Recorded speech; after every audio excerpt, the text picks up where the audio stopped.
structure is what makes it easy for people to understand. The more times you say a thing, the more clearly you'll be able to communicate it. And it also makes it easier to buy. Like, I know exactly what I'm buying. Like, rather than, am I buying your time? This is what I'm getting. This is the output, and here's the time frame, the expectation, and all of that. And it makes it easier for me to know what I'm going to get and how I'm going to get it. That makes me feel more comfortable if I was going to pay for something. I cannot stress this enough. I'm so happy you brought this up. This is something that I've experienced, and I'm curious if you've experienced this too.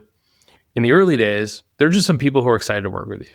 And they don't ask a ton of questions. And they're just like, all right, cool. Like, we're excited to get started. Like, send me the stuff. Let's get going. And then like the client engagement, it doesn't go the way you want it to. And it's like, well, where the hell did things go wrong? That happened to me a couple times early on. And I realized that the people who are most excited to work with you, right, they don't ask a ton of questions about how you're going to do the thing. So if you don't make it a point to be like, here's what we're going to do, Right.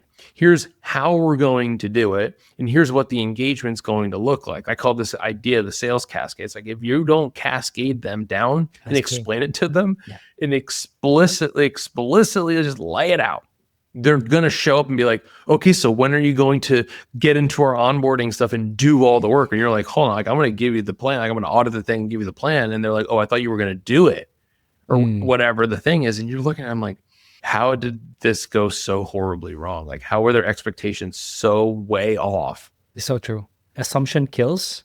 Oh, yeah. Where you don't clearly state up front, like, what are your assumptions? And this is what. Well, they'll make it up. Yeah, they'll make it up. They'll have like an expectation in their mind of like, okay, this is what I think I'm getting. And if it doesn't match with what they get, then they'll be like, what the heck? What's happening? Yeah.